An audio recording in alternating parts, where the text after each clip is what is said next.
Okay, I know this isn't part of the chapter that we're going to look into, but we're going to start with this on this episode because it's pertinent to where we are as a country.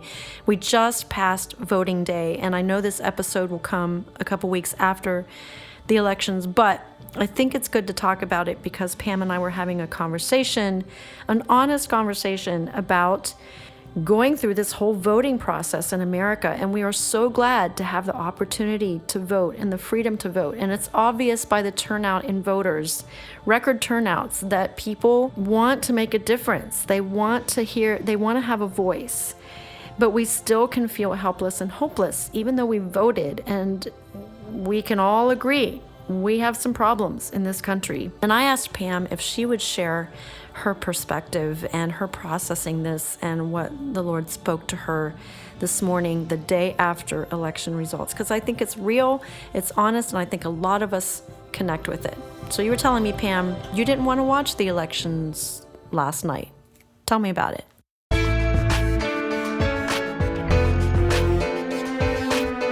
Welcome to the Brand New Me podcast. I'm Frances. And I'm Pam. And we are two women passionate about helping others thrive in life, not just survive. In each episode, we're going to find creative ways to offer hope for your future through our own life experiences. So join us every week as we learn together that we really can be a brand new me.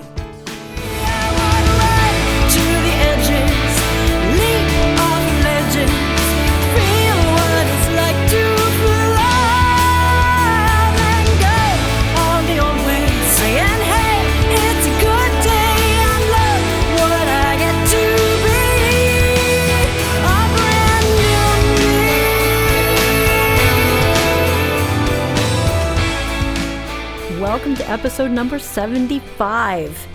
And we're going to be a bit patriotic, I guess you'd say, in this one. And I'm sure you already see that coming from the introduction that I gave. But it does tie into this week's chapter with Mark Batterson's book, Chase the Lion, where we're talking about the 13th virtue, and we're talking about a leader of our country, a founding father of our country. So let's get right into it and let Pam tell us why she was feeling anxious on election night. I was feeling very anxious about it. And so I said to Dave, I said, I can't watch this tonight. Giving me knots in my stomach, and I just can't do it. And he said to me, he said, that's okay, we don't need to watch it. And he said something very profound, as he sometimes does. He said, it's already done. The results are already in, according to God. And so I went to bed, and of course I was up very early this morning, and I had to just find out what the results were, if, we won the House or not, or the Senate, which we did not win. And I said, oh God, what are you doing? What's going on? I've been reading Timothy for my devotion, just going through the Bible, and I thought, I'm just going to open my Bible. You know how we used to do back in the day, open our Bible and close our eyes and point our finger and see what verse is. And I came to Proverbs 16. And so I think I'll just read this Proverbs. And I got to the very last verse. And the last verse says, Proverbs 16:33 in the NIV, it says, the lot is cast into the lap, but its every decision is from the Lord. I'm like, wow. In the New Living Translation, it says, we throw the dice, but the Lord determines how they fall. And that gave me peace because it is in God's hands. And I was sharing with Frances. I used to write choruses back in the 80s, maybe the 90s, I don't remember. But my one chorus that I wrote always comes back to my mind. And Sing it. Well, okay, I'll sing it. Well, at first I started to sing it as, I can't stop laughing, be thankful for nothing. She's like, be thankful for nothing. I said, no, that's not it. So here it is. It's be anxious for nothing, but by prayer and supplication give thanks to the Lord. So that chorus that I Again, wrote. So we're supposed to echo the one phrase? Yeah, we echo the one Sing phrase. it again. I'll echo. Okay. Be anxious for nothing, Be anxious for nothing. but by prayer and supplication give thanks to the Lord. Be anxious for nothing, Be anxious for nothing. but by prayer and supplication give thanks. That's great. That's great. I Anyway, love it. this keeps coming back to me throughout all these years because, dealing with anxiety and whatever. But after I read this, the Lord reminded me of that song. So I'm anxious for nothing. See, I think that was worth sharing because we can all relate to it. All right, she wasn't sure about sharing it, but I think she should. Okay, so now on to our chapter, which is the 13th virtue. And it's actually very timely because we're going to talk about Benjamin Franklin, who is one of our founding fathers of our country, right? Benjamin Franklin had, at 20 years of age, I think this is amazing. At 20 years of age, he made a list of 12 virtues he would work to develop. He created a checklist and graded himself every day. And you guys think I'm weird? He probably had bells and timers and charts. It says he did. He had a chart, and I looked it up, and there is. You can go to 13virtues.com, I think was the website, and we'll put that in the show notes. And here's a shout out to Sharon, who is creating our show notes and everything for us. We really love you, Sharon, and thank you. But I think it's 13virtues.com, and you can read his virtues, and it shows a picture of his little chart where he would put the virtue at the top, and then he would list the days of the week, and then he would rate how he did on those virtues every day. Man, oh day, what a guy. But after being humbled a time or two throughout his life, he added a 13th virtue, which was humility. And that was to imitate Jesus and Socrates. Isn't that amazing? We were talking about Ben Franklin and our country, and just talking about third and fourth generations, which I know Mark Batterson is all about. A year ago, I was in Ohio doing concerts all weekend, and I ended up staying with relatives, distant relatives, and we got to talking, and he pulled out our family history. And now I had known this, but I forgot about it. In my family is B.F. Hoover. We've always talked about B.F. Hoover, and I never knew what his initials stood for that I could recall. And here it's for Benjamin Franklin Hoover. I think that is so cool. In my family tree is a man, and he was deeply loved. It was a very conservative family and came from that legalistic background, but apparently he was a very humble and well-loved man in the community. So anyway, I have a Benjamin Franklin in my family. I just thought we'd share his list of 13 virtues. They're very interesting. I think it shows a window into what our country was built on. Benjamin Franklin's father was Josiah Franklin, who died in 1745. And his son, Benjamin, who we're talking about, instructed a memorialist to inscribe a verse of scripture on his father's tombstone. It was his father's favorite proverb, "Seest thou a man diligent in his business? He shall stand before kings." And Mark goes on to say, I don't know why Josiah Franklin staked claim to that particular proverb, that particular promise. Perhaps it was a promise for the next generation of Franklins. Josiah would never stand before a king himself, but he raised a son who would. He dedicated his 10th son to the Lord as a tithe. His dream for Benjamin was that he would become a minister, but instead, Benjamin became a minister plenipotentiary. Did I say that word right? No, we looked it up. Did I say it right? Diplomat. Okay, it's a diplomat.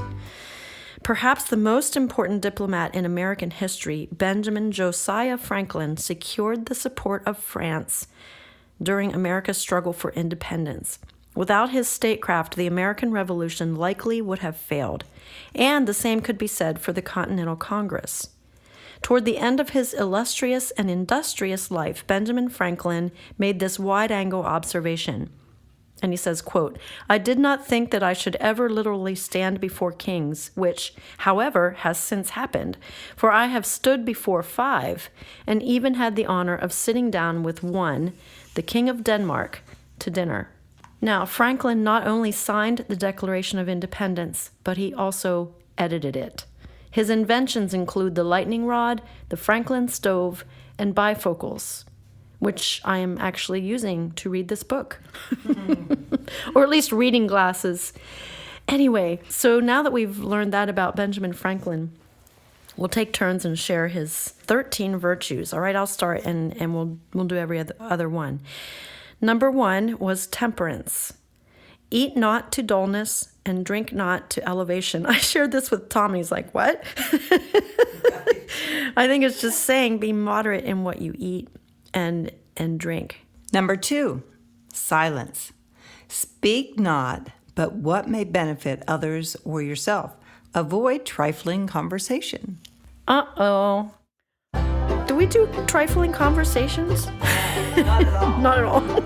All right, number 3, order. Let all your things have their places. Let each part of your business have its time. Number 4, resolution. Resolve to perform what you ought. Perform without fail what you resolve. That's deep. I think it's just do what you said you're going to do. Be resolute. All right, number 5, frugality. Make no expense but to do good to others or yourself. In other words, waste nothing. You know, as we read these, I feel like I'm looking at my grandparents' generation. All right, it's interesting to see this. Okay, number 6. Industry. Lose no time. Be always employed in something useful. Cut off all unnecessary actions. Okay, I'm seeing a theme of discipline here. Yes. Number 7, sincerity. Use no hurtful deceit. Think innocently and justly. And if you speak, speak accordingly. Justice. Wrong none by doing injuries or admitting the benefits that are your duty. Moderation. Avoid extremes. Forbear resenting injuries so much as you think they deserve. Oh, cleanliness. Tolerate no uncleanness in body, clothes, or habitation. I love that one. I thought you would. Tranquility. I like this one. Be not disturbed at trifles or at accidents, common or unavoidable. We were just talking about that when we started, weren't we? Be calm. Be peaceful. Chastity. Rarely use venery, but for health or offspring. Well, venery means sexual indulgence. Never to dullness, weakness, or the injury of your own or another's peace or reputation. Well, that seems appropriate for today's culture when we have so much popping up about people being molested and abused. And so here's the 13th one that it says he added after some years of living and going through rough spots, which I'm sure he did as a politician. Humility. Imitate Jesus and Socrates. Okay, I want to talk about these just a little bit because I do feel like though their language is archaic, I think Benjamin must have been quite a guy to do this as a 20-year-old boy, to try to strive for these kind of things. Here's what I'm thinking. I do feel like I'm reading about my grandparents and an older generation who they wouldn't throw out material, they would use it to make quilts. They didn't throw things away so quickly and just go buy another one. They also were very committed to duty, to finish their work. They had good work ethics. I mean, is that in your background? My parents worked hard. Both of them worked hard.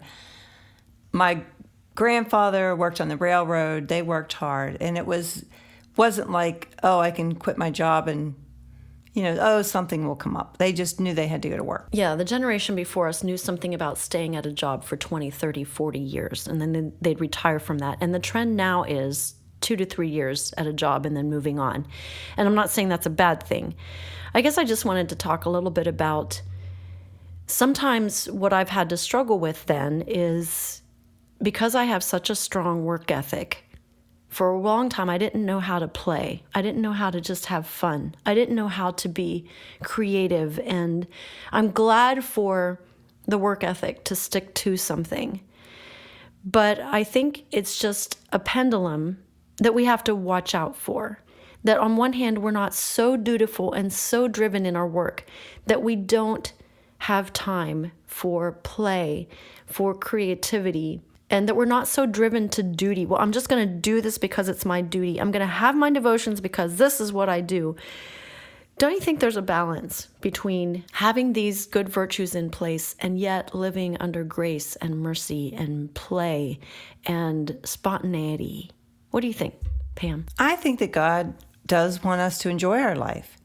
And so, yes, the play, the spontaneity, the fun. I mean, there's a whole song about that, Frances. Girls just want to have fun. I attest to that. And yes, I think that we are better Christians when we have smiles on our face and being able to just let loose and be free and enjoy life sends a message saying, oh, just because you're a Christian, you don't have to be a stick in the mud. And so, yes, I totally believe that, yes, we can work hard, but then we can play hard. I agree. And if you grew up in a culture where your family was lazy and they didn't want to work, then your pendulum, you're going to have to work a little harder on getting good work ethics into your new family and the new way you want to be. If you were brought up in a family that just works, you're going to have to learn to let the pendulum swing toward, okay, I need to take some time for play. I need to not lose that childhood fun of just doing things and being with my family. I think no one can say what anyone else's virtues need to be and how far they need to go on one end or the other. You yourself can only know that, and you and God have to work that out. That's kind of what we wanted to talk about this time. What are your virtues? I mean, this has made me think. I have values, I have goals, but I kind of like this idea of what are some virtues that I want to have in my life, and how am I doing at that? So as we wrap up this episode today, I'm reminded of a quote that one of my favorite motivational speakers, Jim Rohn, said, "Study people, study their lives, but don't follow them." And I like that because I tend to be a person who, if Benjamin Franklin has 13 virtues, I will go out and I will study those 13 virtues and I'll try to make them fit into my life. And I'm not saying that's bad, but then I tend to get really wrapped up in that. Just tell me the 20 things to do and I'll do them. And I get off track of being who I am and how it fits into my life. So I like the idea that we study someone's life, but we don't follow it to a T. We adapt it into who we are, how we're wired. And maybe I look at that and just say, oh, there's some areas of my life I want to improve thanks to Ben Franklin's 13 virtues. But they don't become a law to me. Does that make sense, Pam?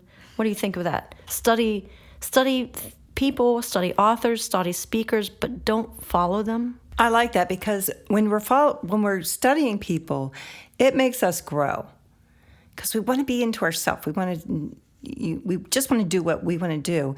But when you look beyond that, that's when you can really just get fresh ideas.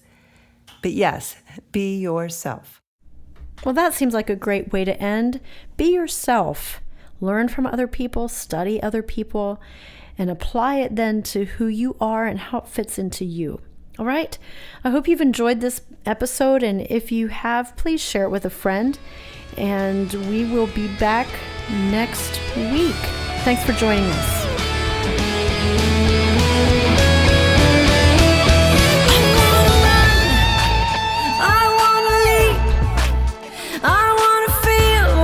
Like to fly.